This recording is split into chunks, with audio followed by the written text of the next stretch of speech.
My name is Sophia, and I am 33 years old. These days, I oversee operations for a restaurant company that serves well over 3,500 guests every week across several locations. After spending most of my life in the hospitality business, I understand exactly how food, service, and money move through a restaurant. To me, it is second nature. That is why I should have seen the warning signs much sooner. When my parents suddenly reached out after more than 3 years of complete silence and invited me to dinner to rebuild our relationship, there was one simple question I should have asked before agreeing. Who else is going to be there? I never asked. A few weeks later, I drove about 45 minutes across town to an upscale restaurant called the Grand Oak. The second I stepped through the entrance, I knew something was wrong. Instead of finding my parents and my sister waiting for me, I found an entire gathering already in progress. Nearly 20 members of my extended family were seated around a massive table in a private dining area. The table was packed with expensive food. There were seafood towers, premium steaks, appetizers stacked on serving trays, and an imported bottle of wine that probably cost close to $500. Judging by the amount already missing from the bottle, they had started celebrating long before I arrived. My father looked up from his seat at the head of the table and smiled. Then he said something that sounded painfully familiar. "Good, you're here. You're taking care of dinner tonight, right? It is the least you can do." The entire table laughed. My father thought he had already won. What he did not realize was that less than 20 minutes later, 2 quiet sentences spoken to a waiter would completely change the direction of the evening. Before dessert arrived, a secret he had been hiding for months would be exposed right in front of everyone. But before I get to that part, I need to explain who I was when that invitation first showed up on my phone. Because the version of me my family expected to see was not the woman I had become. I did not inherit money. I did not marry into it. I did not get lucky. Everything I have came from years of working my way up in restaurants. At 17, I was cleaning tables at a busy steakhouse outside Knoxville. Some mornings, I would leave work after midnight and still smell like grease and smoke when I got to school the next day. At 19, I became a hostess. By 21, I was serving tables full-time. At 25, I was managing entire shifts. A few years later, I was responsible for multiple restaurant locations and hundreds of employees. People often hear my title and assume I live some glamorous lifestyle. The truth is far less exciting. I own a modest condo. My car is older than most of the vehicles in my company's parking lot. I contribute to my retirement account every month and avoid touching it no matter what. I have one small luxury. Whenever I eat at a restaurant, I order sparkling water. That is it. My staff likes to joke about it. They think it is some strange habit. It is not.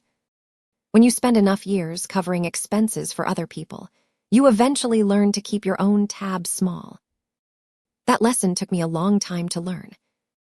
The morning everything began, I was sitting in my office reviewing supplier contracts. It was a normal weekday filled with spreadsheets, inventory reports, and purchasing forecasts. Then my phone buzzed. I glanced at the screen and immediately felt a knot form in my stomach. After more than 3 years without a single message, call, or holiday card, I had been added back into the family group chat. I stared at the notification, longer than I want to admit. The group was still named Family, with the same heart emoji my mother had chosen years earlier when everyone still got along. Back then, the chat was full of holiday recipes, family photos, and updates about birthdays. I had not seen that little heart in years.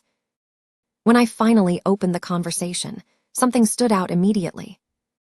The entire message history was gone. Either somebody had deleted everything, or there had been another family chat operating without me all this time. Only one new message was waiting. It came from my mother. The tone was warm, almost too warm. She wrote that she and Dad had spent a lot of time reflecting on the past. She said they wanted to heal old wounds and reconnect as a family. According to her message, the dinner would be small and intimate. Just Mom. Just Dad. Just my younger sister, Brooke. And me. A fresh start. That was how she described it. A fresh start. About a minute later, another message appeared. Family should always take care of family, sweetheart. It is time we remembered that. The moment I read those words, old memories came rushing back. I had heard that phrase my entire life. Mom used it when I was 19 and handed over nearly all my tips to help cover household bills. She used it when Dad needed help qualifying for financing on a truck. She used it again when Brooke lost her apartment and I quietly paid thousands of dollars to help her move into a new place. Every time those words appeared, they meant the same thing. Not that family helps each other. Not that everyone shares the burden. What they really meant was something much simpler. Sophia would take care of the problem, and everybody else would let her. I read my mother's messages more than once. Something about them felt carefully scripted. She never apologized. She never admitted that anyone had made a mistake. Instead, she kept talking about moving forward and healing, as if the last 3 years had simply happened on their own. It was a clever way of avoiding responsibility. Nobody had done anything wrong. According to her version of events, the family had simply drifted apart. I typed a short reply. I'll be there. That was all I wrote. Then I turned my phone over, pushed it to the corner of my desk, and tried to focus on the paperwork in front of me. I pretended to keep reading vendor contracts, but the words had stopped making sense. My hands were shaking more than I wanted to admit. The truth was, the invitation had reopened a chapter of my life that I had worked hard to leave behind. Everything had started a little, over 3 years earlier. My younger sister, Brooke, had decided she wanted to open a coffee shop. It was not because she had years of restaurant experience or a detailed business strategy. She simply fell in love with a trendy cafe during a weekend trip and convinced herself she could build something just like it. She had plenty of enthusiasm. Unfortunately, enthusiasm was about the only thing she had. No financial projections. No marketing plan. No operating budget. No experience managing employees. Just a dream and a lot of confidence. She found a bank willing to approve a business loan for almost $80,000. There was only one condition. She needed someone with excellent credit to guarantee the loan. That someone was supposed to be me. Mom called me on a Sunday afternoon. Dad sat beside her during the video call with his arms crossed before I even answered, which usually meant he had already decided how the conversation was supposed to end. Brooke smiled excitedly as she described her future cafe. She talked about rustic wooden tables, handmade pastries, specialty coffee, and social media marketing. Everything sounded exciting. Everything except the business itself. When she finished talking, Dad leaned toward the camera. "You've got great credit," he said. "Just sign the paperwork." Instead of answering, I asked a few simple questions. "Can I see your business plan?" Brooke blinked. She did not have one. "What are your projected monthly expenses?" Silence. "What kind of lease are you signing?" Another pause. "Have you negotiated supplier contracts yet?" Brooke looked offended. Mom sighed dramatically. "You don't need spreadsheets to support your own sister," she said. I took a deep breath. "I love Brooke," I replied, "but I am not signing something I do not believe is financially responsible." The room instantly became cold. Nobody wanted an explanation. They wanted obedience. I had spent more than a decade working inside restaurants. I had watched countless businesses open with beautiful decorations and exciting menus, only to shut their doors less than a year later because nobody understood the numbers behind the dream. Restaurants fail every day. Hope does not pay invoices. Good intentions do not cover payroll. And banks never forget who signed the paperwork. I knew exactly what $80,000 of someone else's debt could become. I had seen business owners lose everything over much smaller mistakes. So I said no.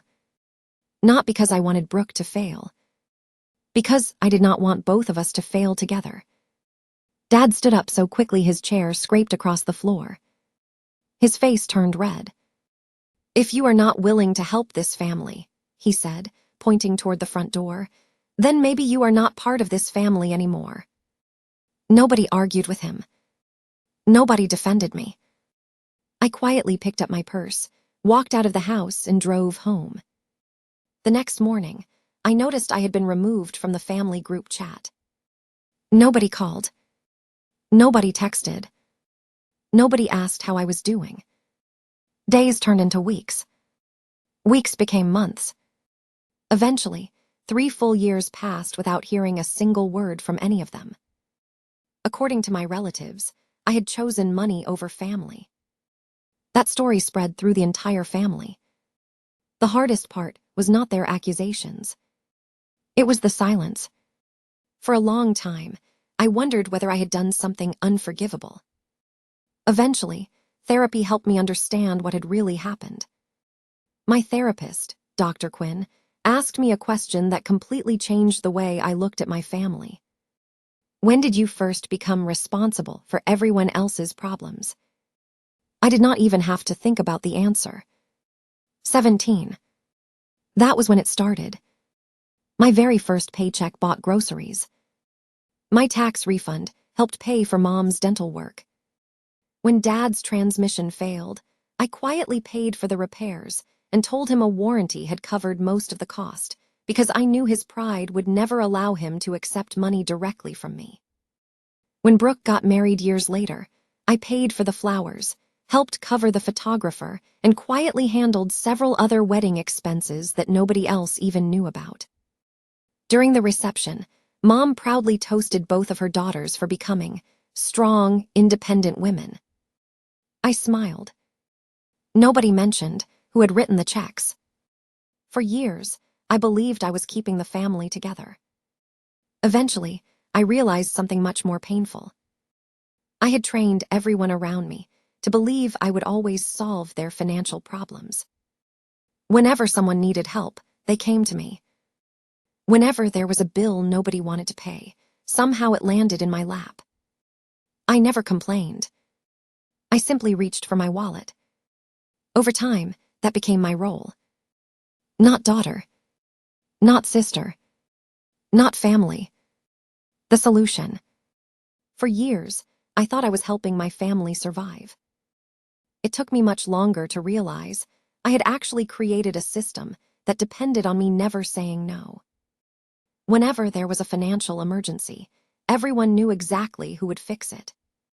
Whenever someone fell behind on payments, they looked in my direction. Whenever a problem showed up, I reached for my checkbook before anyone had to ask twice. Looking back now, I understand something I could not see back then. I taught them to expect it. I made it normal. To them, I was not a daughter or a sister anymore. I had quietly become the family's emergency fund. The moment I finally stopped paying, they did not try to understand why. They simply stopped talking to me. That was the price of refusing to play the role they had assigned me. So when my mother's message appeared after all those years with the familiar words, "Family should always take care of family," I felt something inside me react immediately. Part of me wanted to fix everything again. That old instinct was still there. Just apologize. Just make peace. Just do whatever they need. It would be easier. Then I remembered something my therapist, Dr. Quinn, had repeated over and over during our sessions. You cannot break an unhealthy pattern by rewarding it. Another thing she once told me echoed in my mind. People become upset when the version of you that benefits them disappears. At first, I hated hearing those words. Eventually, I realized she was right. My coworker, Jess, thought the dinner invitation sounded suspicious from the very beginning. The day after I received the text, we were eating lunch together in the employee break room when I told her about it. She barely let me finish. "Sophia," she said, setting down her sandwich, "this feels like a setup." I laughed. Not because I disagreed. Because it sounded ridiculous. Who plans an ambush at a family dinner? Apparently, my family did.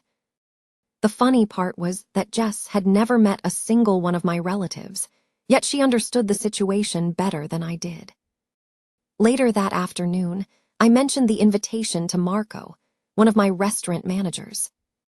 His reaction was even shorter. I wouldn't go. That was it. No long speech. No explanation. Just 3 words. Most people would have listened. I did not. I had already made up my mind.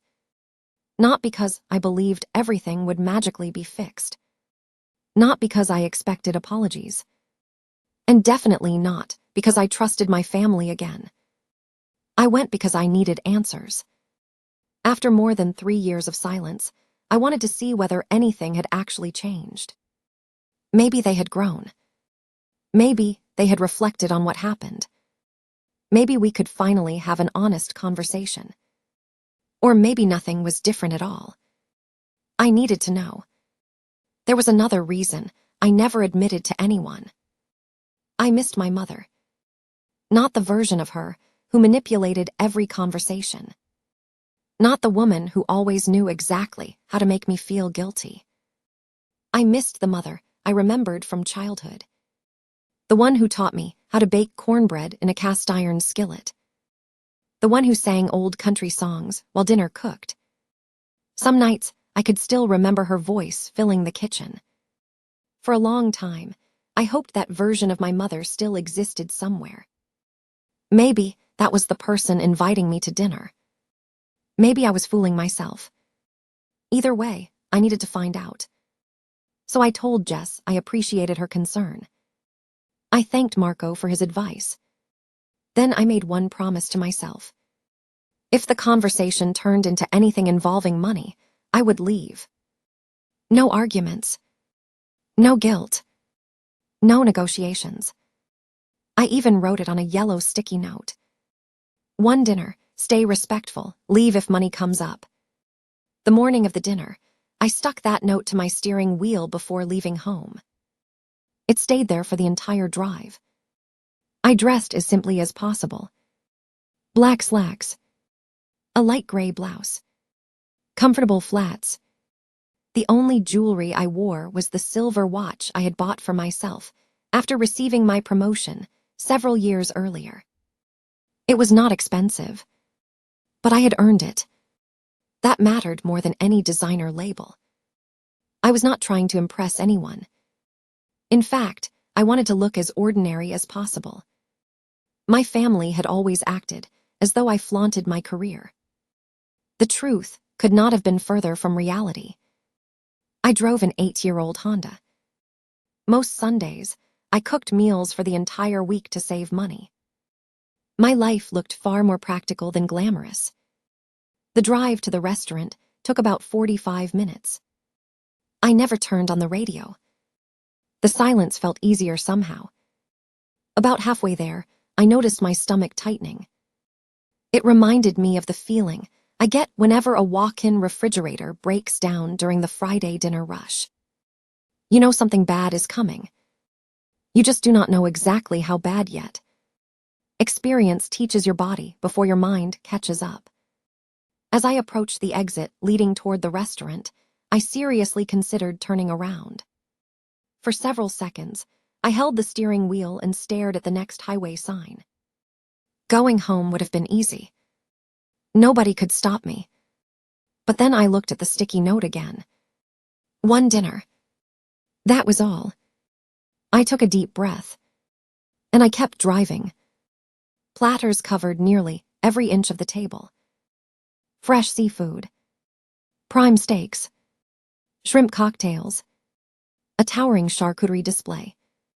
Several bottles of expensive wine sat in polished ice buckets, and at least 2 of them were already half empty. My family had clearly been there for quite some time. The hostess stopped beside me. Before leaving, she leaned closer and quietly whispered something that immediately caught my attention. "Just so you know, your father left a credit card when he reserved the room. We require one for large parties." I nodded. That tiny piece of information stayed in the back of my mind. His card was already attached to the reservation. Interesting. Before I had time to think any further, my mother spotted me. There she is. She jumped to her feet with her arms spread wide. Every head around the table turned toward me. Several relatives actually started clapping. For a second, it felt less like a family dinner and more like someone had announced the guest of honor at a banquet. My aunt wiped fake tears from the corners of her eyes. One of my cousins whistled. Brooke lifted her wine glass and smiled. It looked convincing from a distance. Up close, there was no warmth behind it. I forced myself to smile and walked toward the empty chair. Sometimes years of working in restaurants teach you how to hide exactly what you are thinking. This was one of those moments. My mother hugged me tightly. "We wanted this to be a surprise," she said. "A surprise?" I asked. "I thought it was only going to be the 4 of us." She laughed and waved her hand dismissively. "Well, once everyone heard you were coming, they all wanted to see you. It just turned into a family reunion." I slowly looked around the table. No, it had not just happened. This had been planned. My father sat comfortably at the head of the table, carving into a premium steak. Brooke casually scrolled through her phone while sipping another glass of wine. Aunt Linda and Uncle Greg occupied the center seats like honored guests. Cousins I had not spoken to in years filled the remaining chairs. There were even 2 people I barely recognized. Apparently, they had been invited too. I sat down without saying another word. Within seconds, a waiter appeared and poured ice water into my glass before I even had a chance to set my purse on the floor. Years of working in restaurants immediately switched my brain into observation mode. I counted the plates, the empty wine bottles, the serving trays, the pace of service. They had already been dining for at least an hour before I arrived. Which meant one thing.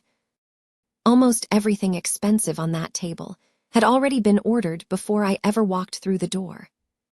But they landed exactly where they were supposed to. Around the table, everyone nodded as if that explained everything. One by one, the conversation drifted back toward money. Not directly. Never directly. Just little comments. Small observations. Carefully placed reminders. "You've always been the successful one. You've worked so hard. We're proud of everything you've accomplished." Every compliment carried invisible strings attached. I had spent years negotiating vendor contracts worth hundreds of thousands of dollars. Recognizing pressure tactics had become second nature. This was no different. Nobody had actually asked me for anything. Not yet. They were simply building the stage. Then Aunt Linda reached across the table and gently patted my hand. "You know," she said softly, "family should never keep score." I almost laughed. Coming from anyone else, maybe those words would have meant something. Coming from Aunt Linda, they sounded ridiculous. She had once stopped speaking to one of her own children for nearly a year because of an argument over holiday plans. Keeping score was practically her favorite hobby. Still, I smiled politely. I pulled my hand back and took another sip of sparkling water. That was the only thing I had ordered all evening. Meanwhile, everyone else continued working their way through expensive seafood, premium steaks, desserts, and bottles of imported wine. The contrast was almost funny. At that moment, the young waiter walked past my chair. He quietly leaned down. "Can I bring you anything else?" he asked. "No, thank you," I replied. "The sparkling water is perfect." He nodded. Unlike everyone else at the table, he expected absolutely nothing from me. As he refilled my glass, I noticed how young he looked. Maybe 19. Maybe 20. Thin. Always moving quickly. Trying to stay one step ahead of a table that kept ordering more food every few minutes. Watching him reminded me of myself years ago. I knew exactly what it felt like to work tables like this. The loud families. The impossible requests. The guests who treated servers like they were invisible. He handled every request with patience. Never complained. Never rolled his eyes. Never slowed down. After setting my fresh glass on the table, he quietly smiled. "Looks like it has been a long night." I smiled back. "You are doing a great job." For a second, he looked surprised. Almost like he was not used to hearing customers say something kind. Then he thanked me and hurried off to the next table.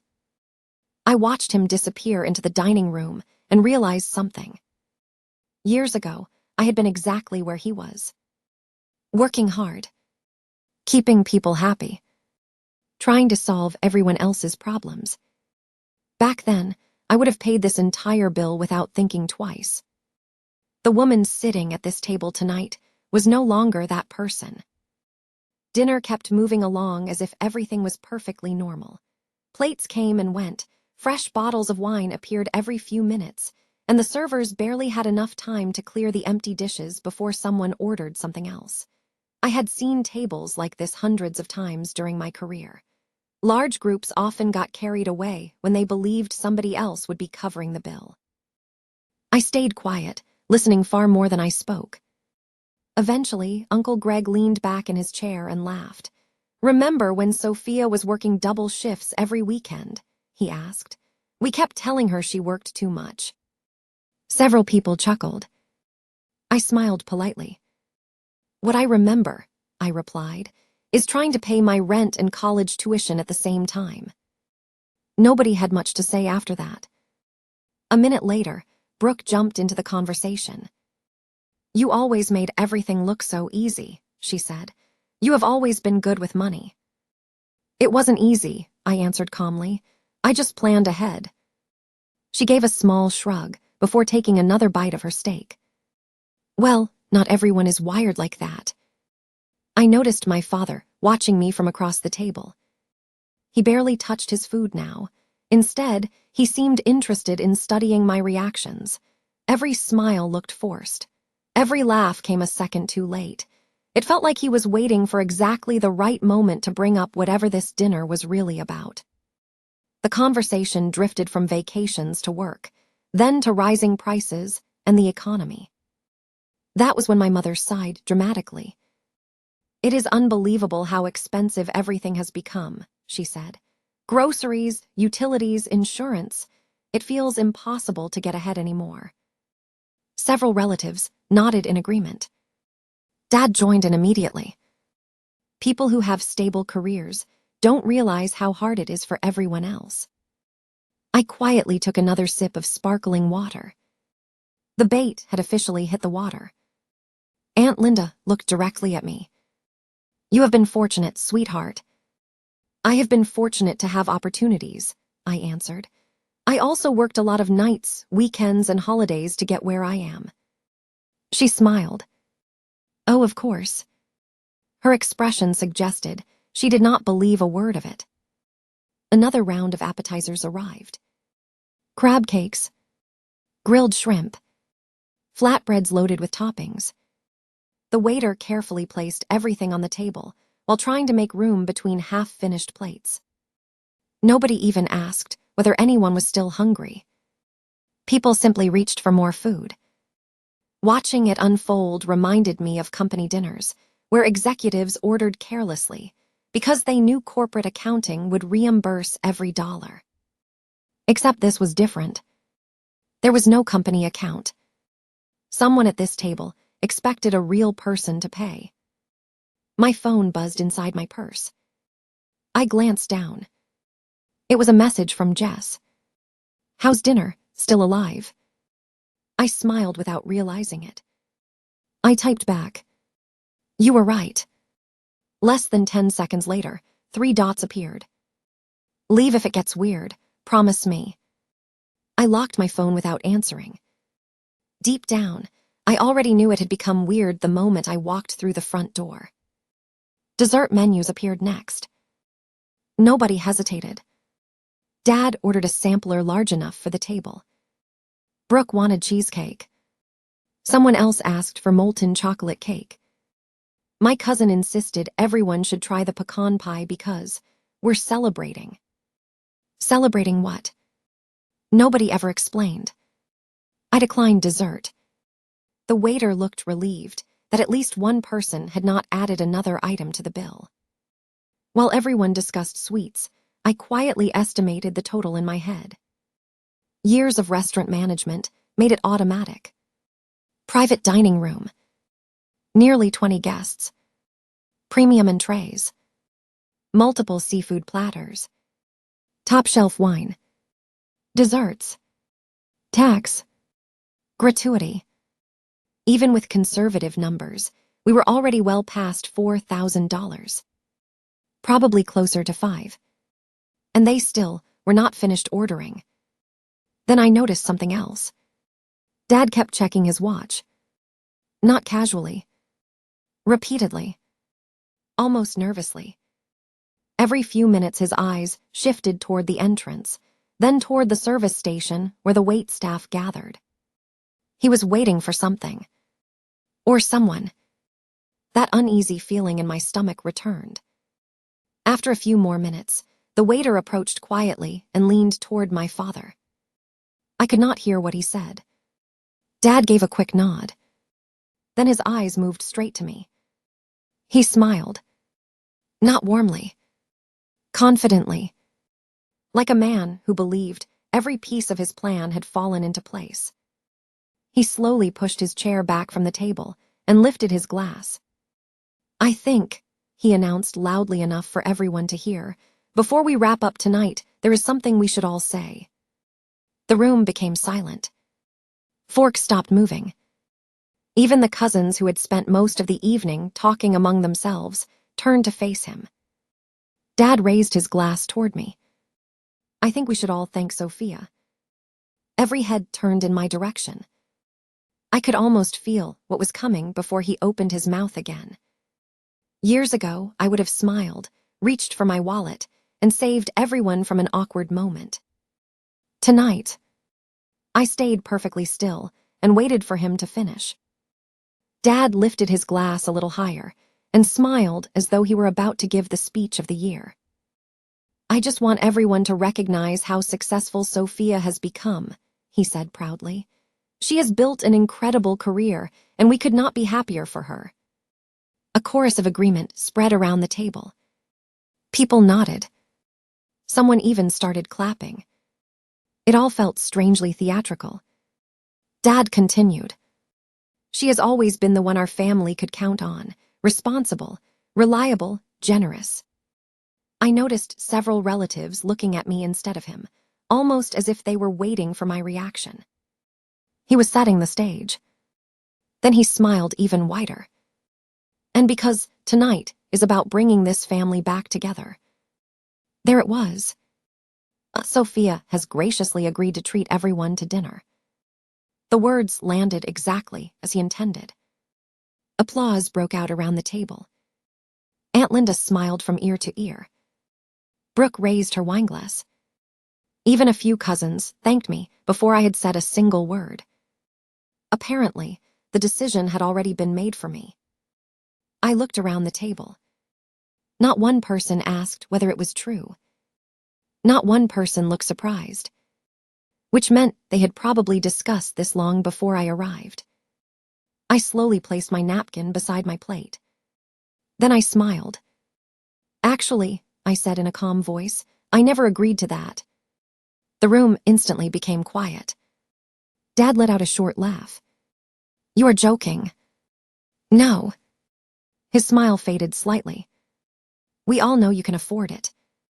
That does not mean I agreed to pay. Mom leaned toward me before anyone else could speak. Honey, it is one dinner. It is not about the money, I answered. Then what is it about? Brooke asked. It is about making decisions for me without asking.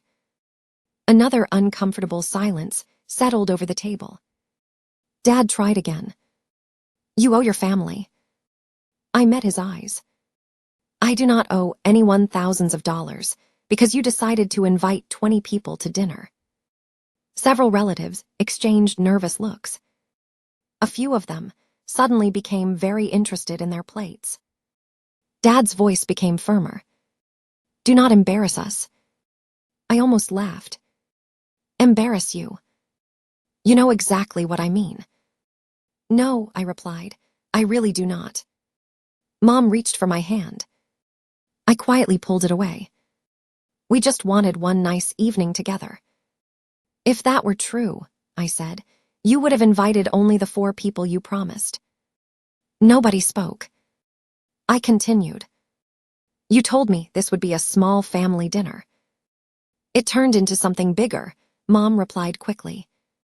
No. I gently shook my head. It was planned this way from the beginning. Nobody argued. Because nobody could. I looked toward the end of the table, where 2 relatives I barely knew were finishing dessert. I have not spoken to those 2 people in years. Then I looked at another cousin. I did not even know you lived in the state now. The room remained silent. Dad finally slammed his hand on the table hard enough to make several glasses shake. Enough. Every conversation in the private room stopped. The nearby tables turned to look. You make more money than anyone sitting here, he said loudly. You can afford one expensive dinner. I probably can. His expression brightened for half a second. Then I finished my sentence. But I am still not paying for it. His face turned bright red. This is unbelievable. No, I answered quietly. What is unbelievable is inviting me here under false pretenses. Brooke rolled her eyes. You have always been dramatic. I looked at her. Did you know this was the plan? She hesitated. Only for a second. Then she shrugged. I figured Dad would ask. So you knew. She looked away. That told me everything I needed to know. I turned back toward my father. You lied to get me here. We did what we had to do. That sentence settled every question I still had. There it was. No apology. No denial. Just an admission. My mother tried one last time. Sophia, please. Everyone is already here. I nodded. They certainly are.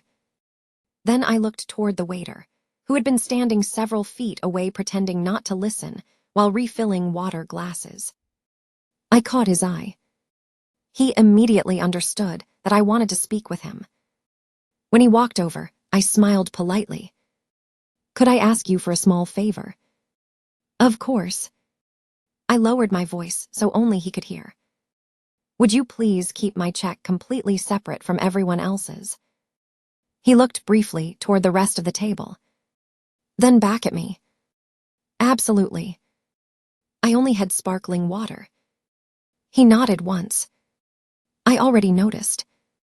Perfect. Anything else? I smiled. Yes. I paused for just a second. And when the time comes, please make sure the remaining bill goes to the credit card that was used to reserve the private dining room. The waiter blinked. A small smile appeared on his face. I can do that. He walked away before anyone else realized what I had just said. I picked up my glass and calmly took another sip of sparkling water. Across the table, my father was still smiling. He had absolutely no idea that his plan had just fallen apart, and neither did anyone else sitting in that room. Dad lifted his glass a little higher and smiled as though he were about to give the speech of the year. I just want everyone to recognize how successful Sophia has become, he said proudly. She has built an incredible career, and we could not be happier for her. A chorus of agreement spread around the table. People nodded. Someone even started clapping. It all felt strangely theatrical. Dad continued. She has always been the one our family could count on, responsible, reliable, generous. I noticed several relatives looking at me instead of him, almost as if they were waiting for my reaction. He was setting the stage. Then he smiled even wider. And because tonight is about bringing this family back together. There it was. Sophia has graciously agreed to treat everyone to dinner. The words landed exactly as he intended. Applause broke out around the table. Aunt Linda smiled from ear to ear.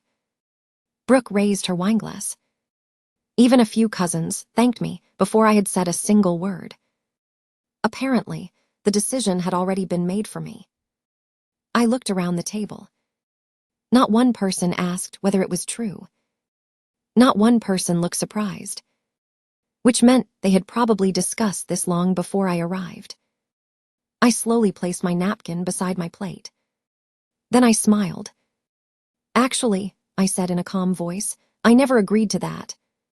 The room instantly became quiet. Dad let out a short laugh. You are joking. No. His smile faded slightly. We all know you can afford it. That does not mean I agreed to pay. Mom leaned toward me before anyone else could speak. Honey, it is one dinner. It is not about the money, I answered. Then what is it about? Brooke asked. It is about making decisions for me without asking. Another uncomfortable silence settled over the table. Dad tried again. You owe your family. I met his eyes. I do not owe anyone thousands of dollars because you decided to invite 20 people to dinner. Several relatives exchanged nervous looks. A few of them suddenly became very interested in their plates. Dad's voice became firmer. Do not embarrass us. I almost laughed. Embarrass you. You know exactly what I mean. No, I replied. I really do not. Mom reached for my hand. I quietly pulled it away. We just wanted one nice evening together. If that were true, I said, you would have invited only the 4 people you promised. Nobody spoke. I continued. You told me this would be a small family dinner. It turned into something bigger, Mom replied quickly. No. I gently shook my head. It was planned this way from the beginning. Nobody argued. Because nobody could. I looked toward the end of the table, where 2 relatives I barely knew were finishing dessert. I have not spoken to those 2 people in years. Then I looked at another cousin. I did not even know you lived in this state now. The room remained silent. Dad finally slammed his hand on the table hard enough to make several glasses shake. Enough. Every conversation in the private room stopped. The nearby tables turned to look. You make more money than anyone sitting here, he said loudly. You can afford one expensive dinner. I probably can. His expression brightened for half a second. Then I finished my sentence. But I am still not paying for it. His face turned bright red. This is unbelievable. No, I answered quietly. What is unbelievable is inviting me here under false pretenses. Brooke rolled her eyes. You have always been dramatic. I looked at her. Did you know this was the plan? She hesitated. Only for a second. Then she shrugged. I figured Dad would ask. So you knew. She looked away. That told me everything I needed to know. I turned back toward my father. You lied to get me here. We did what we had to do. That sentence settled every question I still had. There it was. No apology. No denial. Just an admission. My mother tried one last time. Sophia, please, Everyone is already here. I nodded. They certainly are. Then I looked toward the waiter, who had been standing several feet away pretending not to listen while refilling water glasses. I caught his eye. He immediately understood that I wanted to speak with him. When he walked over, I smiled politely. Could I ask you for a small favor? Of course. I lowered my voice so only he could hear. Would you please keep my check completely separate from everyone else's? He looked briefly toward the rest of the table, then back at me. Absolutely. I only had sparkling water. He nodded once. I already noticed. Perfect. Anything else? I smiled. Yes. I paused for just a second. And when the time comes, please make sure the remaining bill goes to the credit card that was used to reserve the private dining room. The waiter blinked. A small smile appeared on his face. I can do that. He walked away before anyone else realized what I had just said. I picked up my glass and calmly took another sip of sparkling water. Across the table, my father was still smiling. He had absolutely no idea that his plan had just fallen apart, and neither did anyone else sitting in that room. For the next several minutes, nobody realized anything had changed. The conversation slowly picked back up, although it sounded noticeably more strained than before.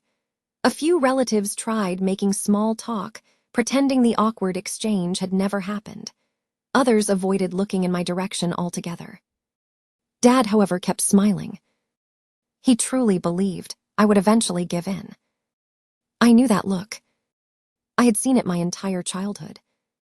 It was the expression he wore whenever he assumed he had already won an argument. He thought public pressure would break me. Years ago, it probably would have. Not anymore.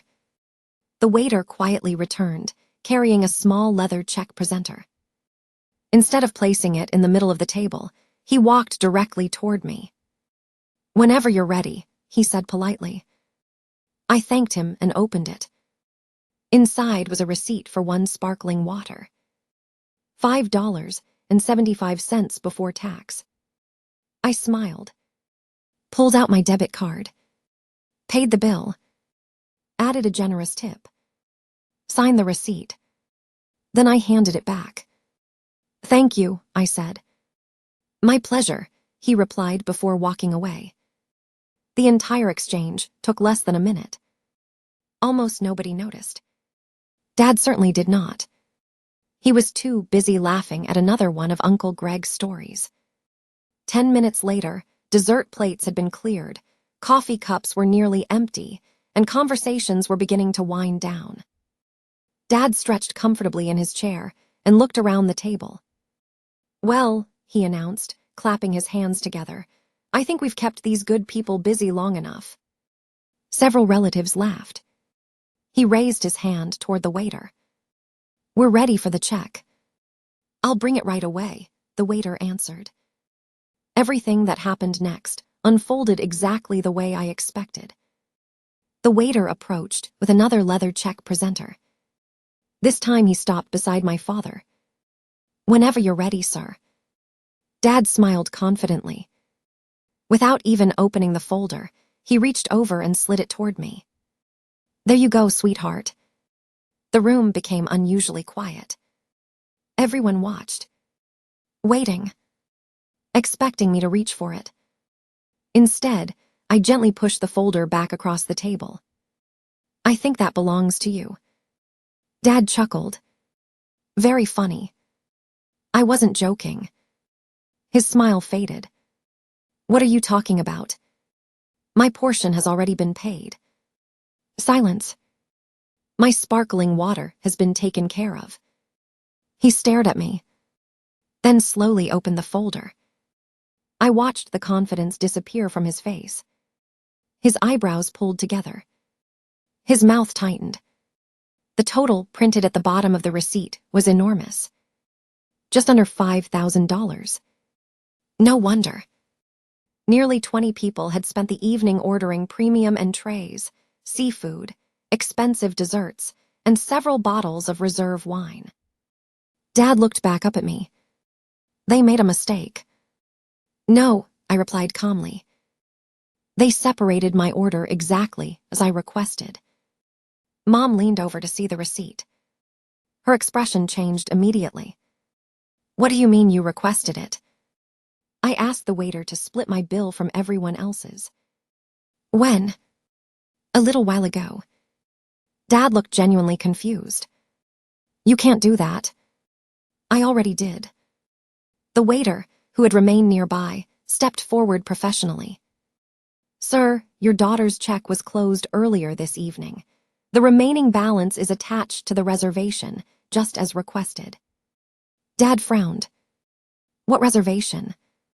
The private dining reservation, made under your name. The waiter spoke politely. The credit card provided, when the room was booked, is responsible for the remaining balance. Several relatives exchanged confused looks. Dad blinked twice. No. He shook his head. She said she was paying. I looked directly at him. I never said that. You always pay. I used to. The distinction hung in the air. Used to. Not anymore. Mom's voice became strained. Sophia. I turned toward her. I came here because you said you wanted to repair our relationship. We do. No. I gently shook my head. You wanted someone to finance this dinner. Nobody interrupted. Not even Brooke. The waiter waited patiently, clearly uncomfortable but remaining completely professional. Dad let out an irritated sigh. Fine. He reached into his wallet, pulled out his credit card, and handed it over with an annoyed wave. There. The waiter accepted it politely. I'll be right back. As soon as he disappeared toward the payment station, Dad looked at me with a mixture of anger and disbelief. I cannot believe you are doing this. I am paying for exactly what I ordered. You know what I mean. I actually don't. For the first time all evening, nobody rushed to defend him. The room felt different now. The confidence had disappeared. In its place was uncertainty. People were beginning to realize the evening was not ending the way they had expected. And somewhere in the back of my mind, I had the unmistakable feeling that the biggest surprise of the night had not happened yet. The room grew strangely quiet as everyone waited for the server to return.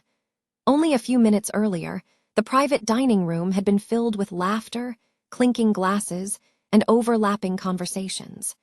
Now the silence was so complete that I could hear dishes being cleared from tables across the restaurant. Dad kept stealing quick glances toward the front register. At first, he looked annoyed. Then his expression shifted to impatience, and before long, genuine worry started creeping across his face. Mom caught the change immediately.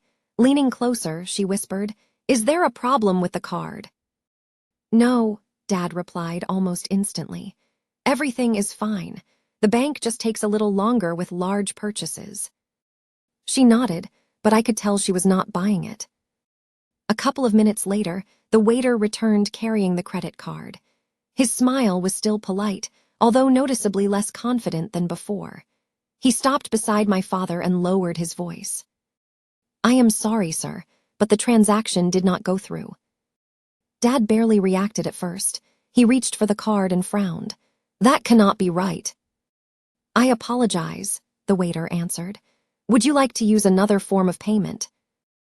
Dad forced a laugh and looked around the table as though the whole thing was amusing. It is probably the fraud protection system.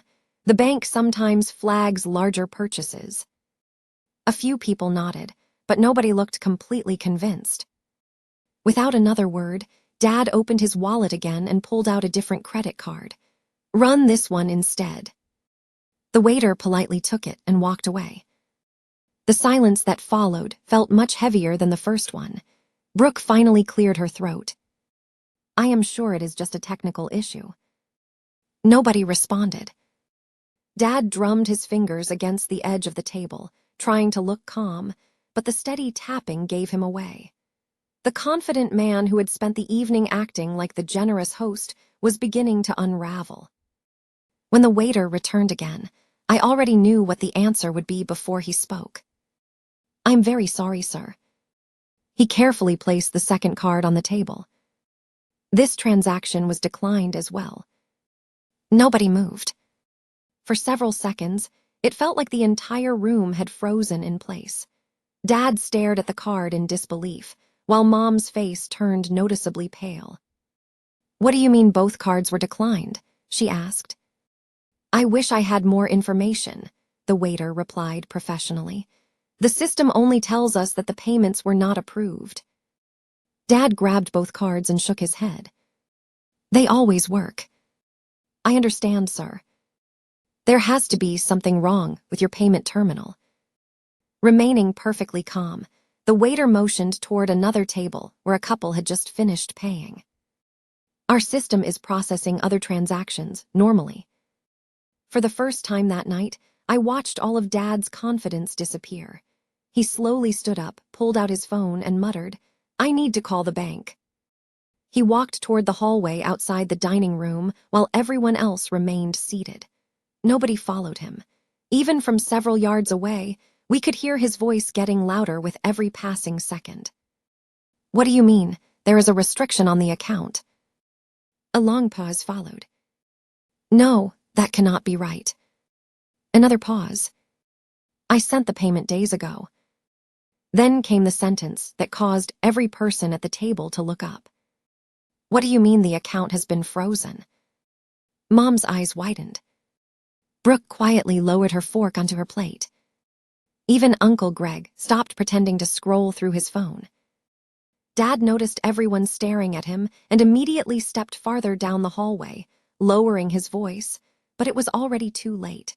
Everyone had heard enough to understand something was seriously wrong. When he finally returned several minutes later, he looked like an entirely different man.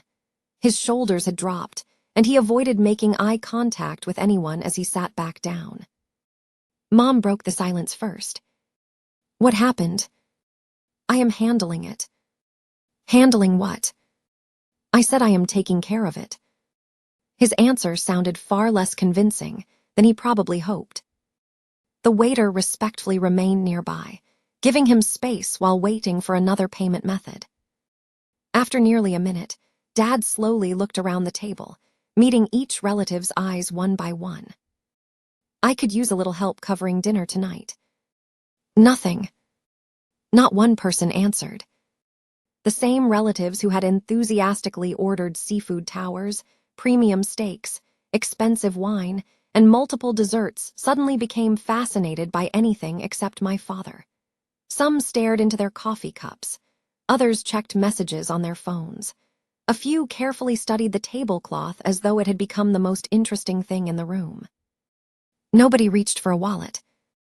Nobody offered a credit card. Nobody even volunteered to split the bill. The silence said more than words ever could. Aunt Linda busied herself searching through her purse for absolutely no reason. Uncle Greg looked toward the television above the bar. Brooke slowly lifted her glass of water, avoiding her father's eyes completely. I simply sat there and watched. For years, everyone expected me to be the person who rescued the family whenever money became a problem. Tonight, I finally had the chance to see what happened after I stepped out of that role. The answer was surprisingly simple. No one else wanted to take my place. The silence stretched on until my father finally let out a long breath and forced another smile. It looked painfully fake this time. "Come on," he said, trying to laugh. "Let's not make a scene over something this small."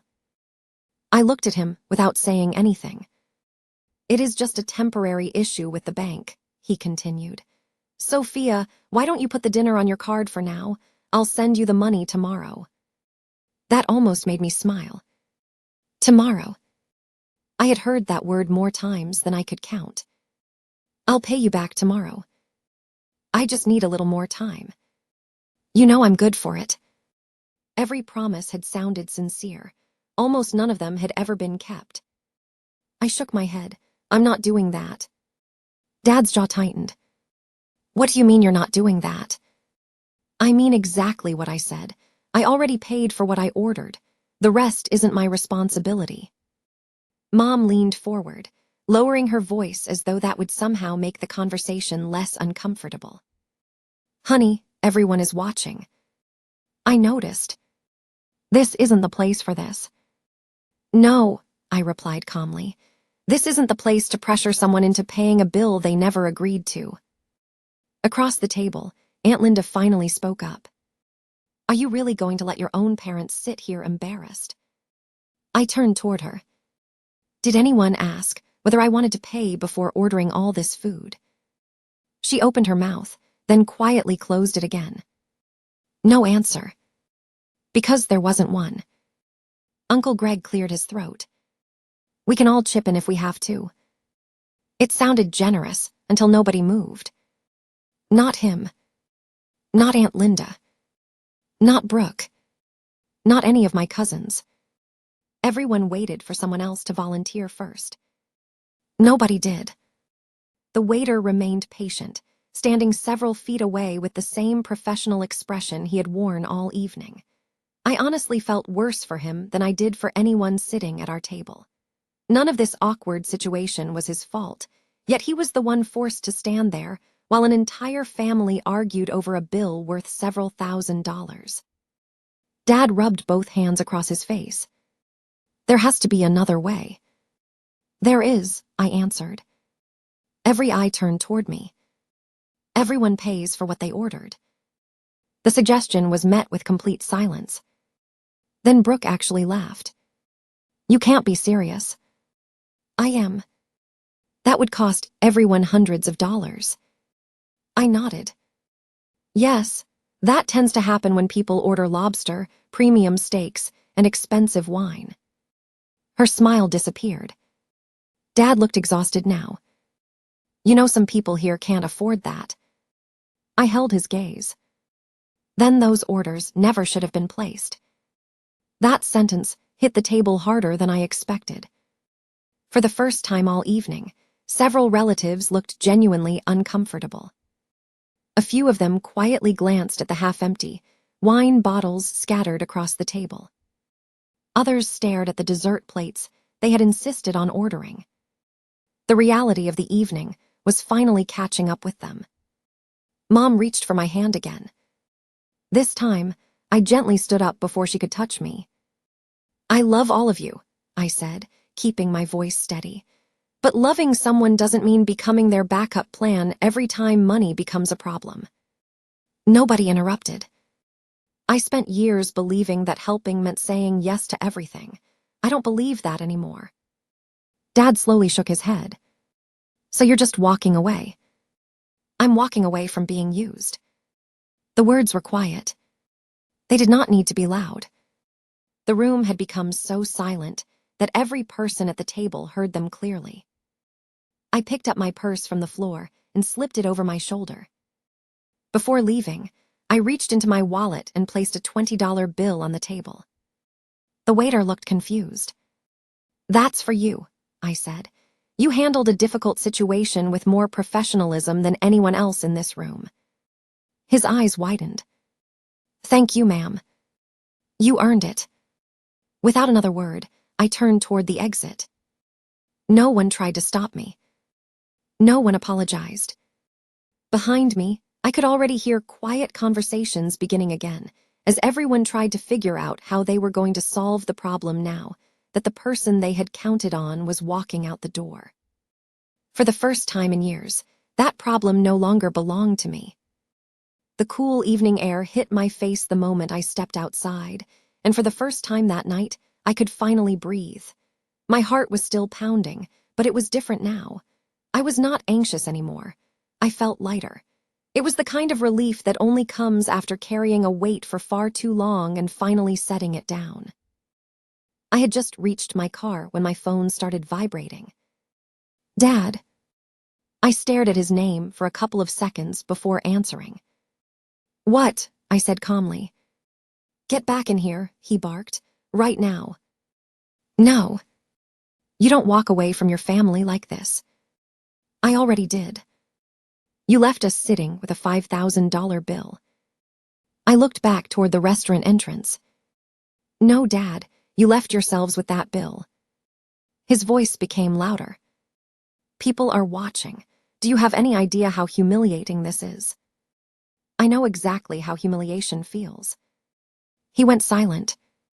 For years, I continued, I was expected to clean up everyone else's financial messes. Every time someone made a bad decision, I was the one who was supposed to make it disappear. Tonight, I decided not to. This isn't about money. It has always been about money. Another long pause followed. Then he quietly muttered, You've changed. You're right, I replied. I finally did. Without waiting for another argument, I ended the call. Before I could unlock my car, the restaurant doors opened again. Mom hurried outside, almost jogging across the parking lot. Sophia, wait. I stopped but didn't walk toward her. She looked exhausted. The confident smile she had worn all evening was completely gone. Please don't leave like this. I already have. We can work this out. I tried to work things out 3 years ago. She folded her arms, partly because of the cool air and partly because she seemed unsure what to say next. Your father is under a lot of pressure. So am I. You don't understand everything that's been happening. Then explain it. She looked down at the pavement. It isn't really my story to tell. That answer told me almost everything. It has something to do with money, doesn't it? She stayed silent. I sighed. Mom, if you want me to understand, someone has to start telling the truth. Her eyes filled with tears. They've been struggling for months. How bad? She hesitated before answering. They refinanced the house. I frowned. Twice. That caught me off guard. They borrowed against their retirement savings. She nodded. And your dad invested in a business with one of his friends. What kind of business? I honestly don't know. He said it was guaranteed to make money. I closed my eyes for a second. Dad had always believed there was an easy shortcut to financial success. Every few years another can't-miss opportunity appeared, and somehow it always ended the same way. Did it fail? Mom slowly nodded.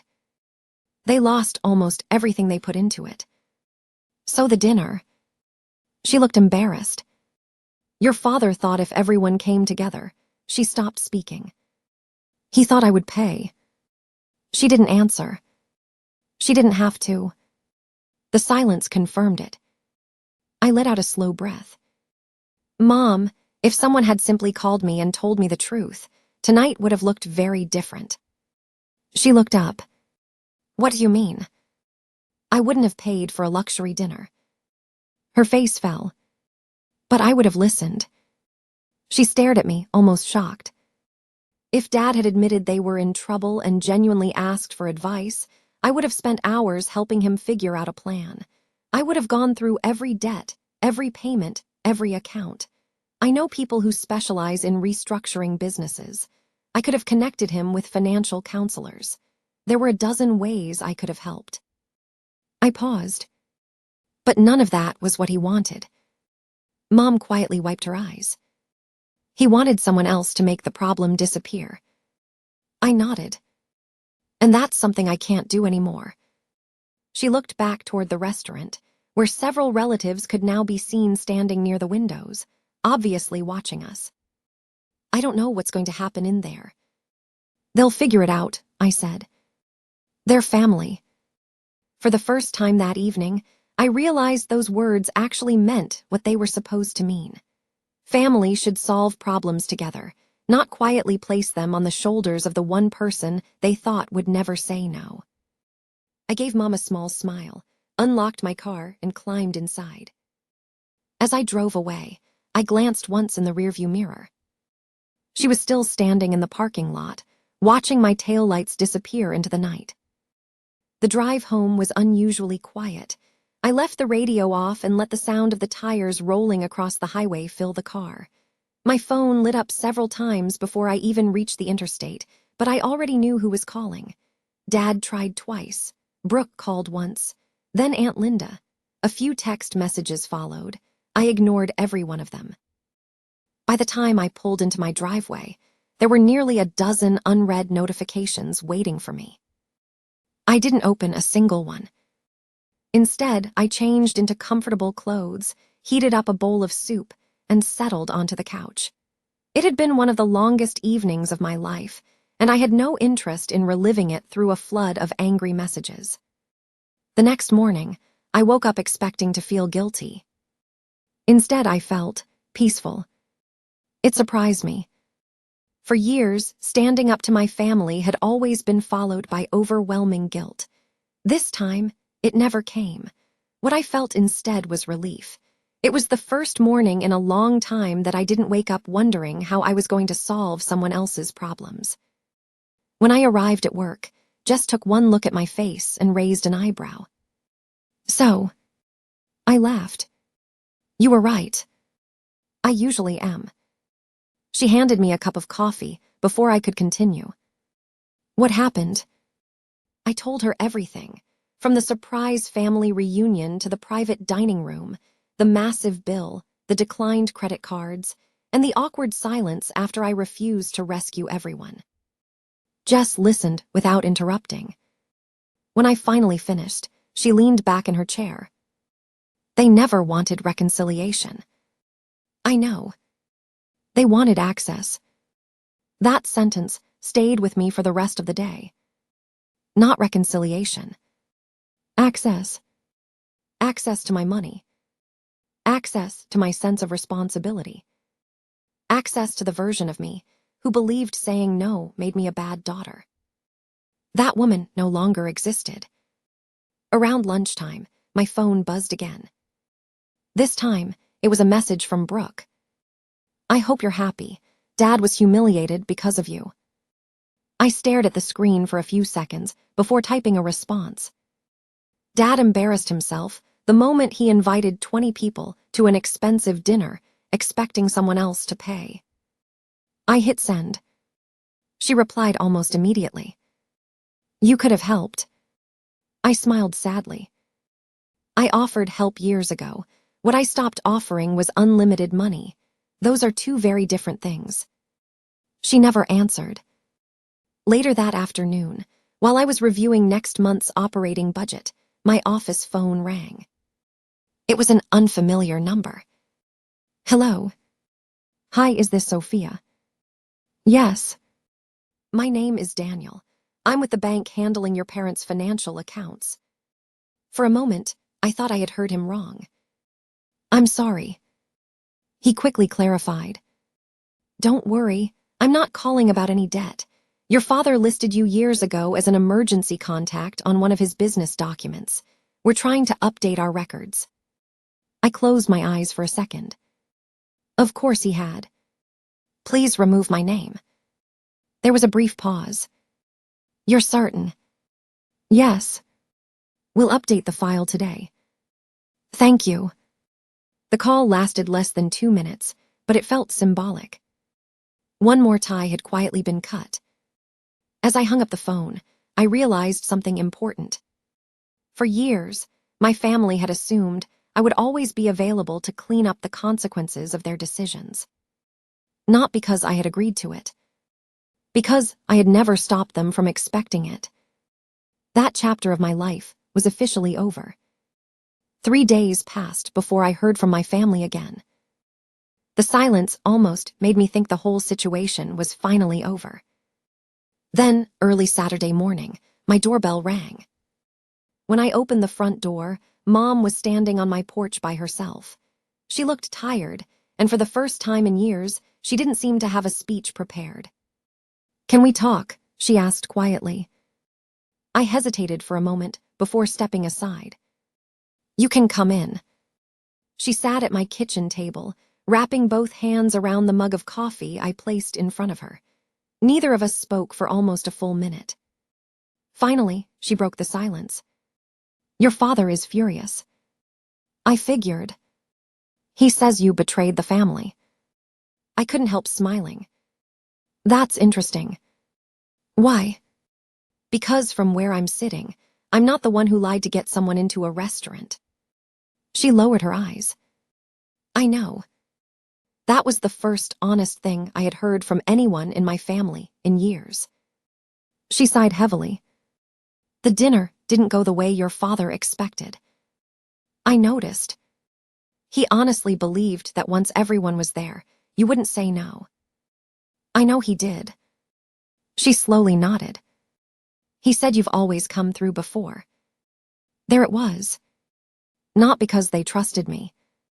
Not because they respected me.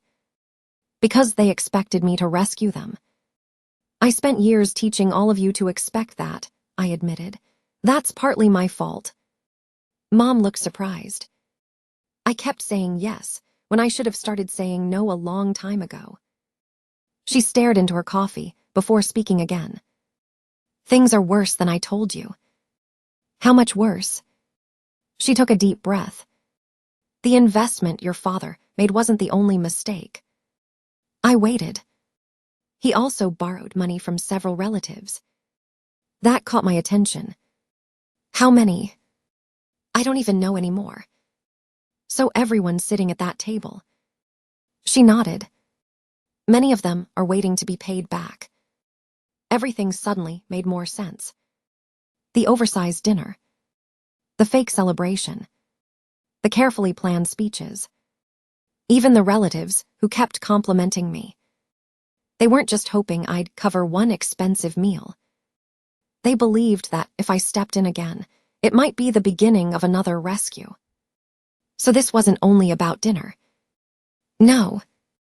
It was about convincing me to become the solution again. Mom slowly nodded.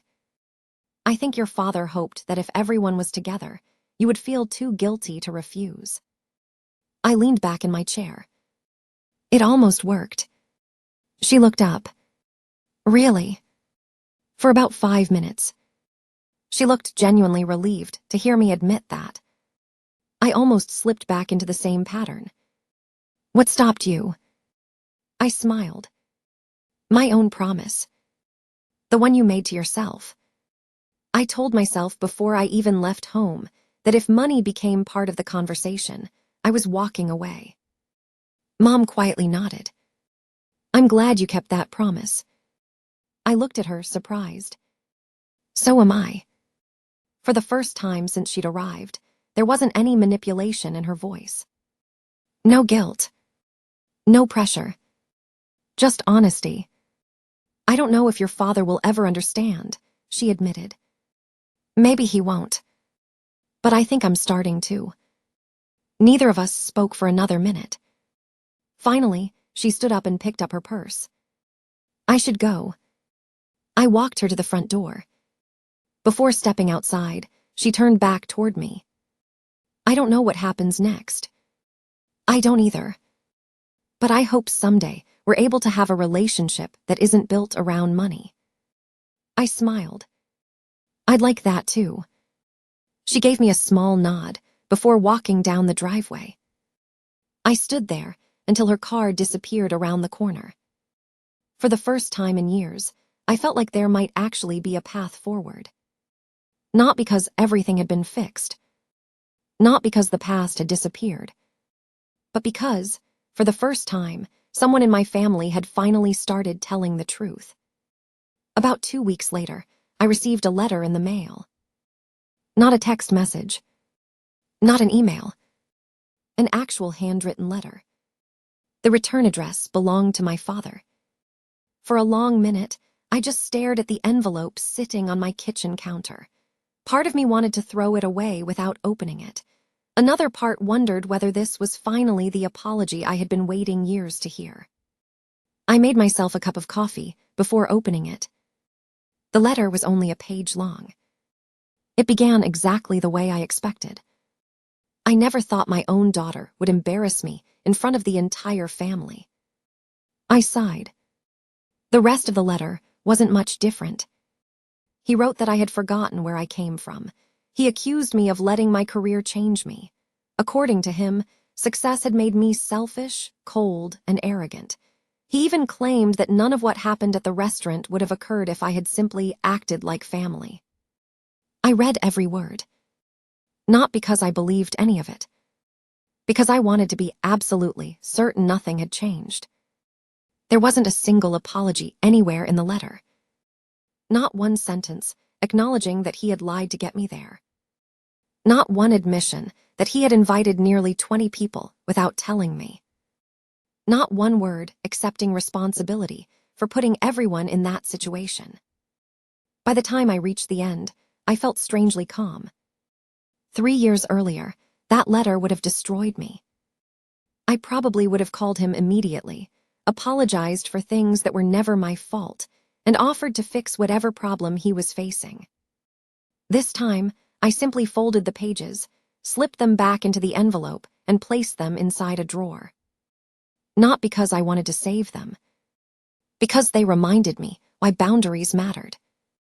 A few days later, I heard the rest of the story from one of my cousins. Apparently, after I left the restaurant, reality had hit everyone at the table pretty quickly. Since Dad couldn't cover the bill himself, the manager politely explained that the balance would have to be divided among the guests if no single payment method worked. That was when the arguing really started.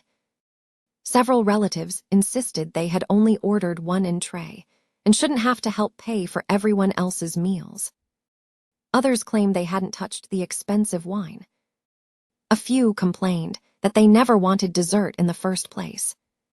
According to my cousin, people spent nearly an hour debating who owed what before everyone reluctantly pulled out their wallets. The family celebration ended with multiple credit cards, separate receipts, and several frustrated relatives leaving through different exits without even saying goodbye to one another. Ironically, the same people who expected me to quietly pay thousands of dollars suddenly became very concerned about splitting the bill fairly. When my cousin finished telling me the story, I couldn't help laughing. Not because anyone had struggled financially that night. Because, for the first time, everyone had been forced to accept responsibility for the choices they made. No one could hand the consequences to someone else. A month passed. Then another. Life settled back into its normal rhythm. Work stayed busy. The restaurants continued growing. I took a short weekend trip to the mountains, spent more time with friends, and slowly realized something I hadn't felt in years. Peace. Real peace. It didn't come from having more money. It came from no longer feeling responsible for problems that were never mine to solve. Looking back now, I don't think that dinner was really about a restaurant bill. It was about expectations. For years, my family believed love meant unlimited access to my time, my energy, and my bank account. The night I paid only for my own sparkling water, I wasn't rejecting my family. I was rejecting the role they had assigned me. Those are two completely different things. Sometimes the healthiest decision you'll ever make disappoints the people who benefited most from your lack of boundaries. That doesn't make the decision wrong. It simply means the relationship was built on something that could never last. I still hope that one day my family and I can rebuild what we lost. But if that day ever comes, it won't be because someone expected me to write another check. It will begin with honesty, accountability, and mutual respect. For the first time in my life, I finally understand the difference. About 6 months have passed since that night, and every once in a while someone asks whether I regret what happened. My answer is always the same. No. I regret that things ever reached that point, but I do not regret standing up for myself. Those are two completely different feelings. People often assume setting boundaries means you stop caring about the people around you. My experience taught me the opposite. Healthy boundaries never destroy good relationships. They only expose unhealthy ones. A few relatives eventually reached out to me. Not to ask for money. Not to criticize me. Just to talk. One of my cousins admitted she had felt uncomfortable the entire evening, but did not know how to speak up. Another apologized for staying silent when my father announced I was paying for everyone. She said she knew it was wrong, but was afraid of creating even more conflict. I appreciated their honesty. For the first time in years, our conversations felt genuine because nobody expected anything from me except my time. As for my father, we still barely speak. From what I have heard through other family members, he eventually worked out a payment plan with the bank and started dealing with the financial problems he had ignored for so long. It was not easy, but they slowly began rebuilding their finances one step at a time. That was something he needed to do himself. No amount of money from me could have taught him the lesson he finally had to learn. Mom and I, however, have started talking again. Not every day. Not even every week. Sometimes we simply exchange a few text messages. Sometimes we meet for coffee at a small cafe halfway between our homes. Our conversations are different now. She no longer hints about bills. She never brings up money. Instead, we talk about work, gardening, family recipes, and ordinary life. It feels normal. For the first time in a very long time, I feel like she is getting to know me instead of what I can provide. That change means more to me than she probably realizes. Looking back, I understand something that I could never see while I was living through it. People rarely take advantage of us because they are evil. More often, they simply grow comfortable with a pattern that has existed for years. I helped create that pattern by believing my worth depended on how much I could sacrifice for everyone else. The moment I stopped believing that, everything changed. If there is one lesson I hope someone takes from my story, it is this. Being generous is a wonderful quality. Being dependable is something to be proud of. Helping the people you love is one of the best things you can do. But none of those qualities require you to ignore your own well-being. Real love is freely given. It is never demanded. Respect cannot exist where guilt is used as a weapon. And family should never treat one person's kindness like an unlimited credit line. That expensive dinner lasted only a few hours. The lesson it taught me will stay with me for the rest of my life. Whenever I order sparkling water at a restaurant now, I smile to myself. Most people would never understand why such a small drink means so much. To everyone else, it is just a glass of sparkling water. To me, it is a quiet reminder that I am responsible only for the choices I make, not for the decisions other people expect me to pay for. And honestly, that single glass has never tasted better. If someone had told me a few years ago that the most important lesson of my life would begin with a restaurant bill, I probably would have laughed. Back then, I believed that keeping everyone happy was my responsibility. I thought saying yes made me a better daughter, a better sister, and a better person. I confused sacrifice with love because that was the example I had grown up with. Now I know better. The people who truly care about you don't measure your love by the size of your bank account. They don't expect you to solve every problem they create, and they certainly don't make plans for your money without asking your permission. Healthy relationships are built on trust, honesty, and respect. Once those things disappear, money becomes just another way for people to control each other. I still enjoy taking friends or coworkers out to dinner every now and then. I like picking up the check when it's my idea or when I simply want to do something nice for someone. The difference is that today it's my choice. Nobody expects it. Nobody demands it. And that changes everything. Every once in a while, I drive past the Grand Oak on my way across town. The first few times, it brought back memories of one of the most uncomfortable nights of my life. Now it reminds me of something completely different. It reminds me of the evening I finally stopped apologizing for protecting my own peace. Sometimes people ask whether I would handle things differently if I could go back. Honestly, no. I might choose different words. I might stay a little calmer, but I would still make the same decision. I would still pay only for what I ordered. Because that night was never really about the money. It was about self-respect. And once you learn to value your own self-respect, you stop giving other people permission to spend it. If my story encourages even one person to set healthier boundaries with the people around them, then everything that happened that evening was worth sharing. Thank you for spending your time with me and listening to my story. Take care of the people you love. Be generous when you can. Forgive when it's deserved. But never believe that protecting your peace makes you selfish. Sometimes the strongest thing you can say is one simple word. No. And sometimes that single word becomes the first step toward a much better life.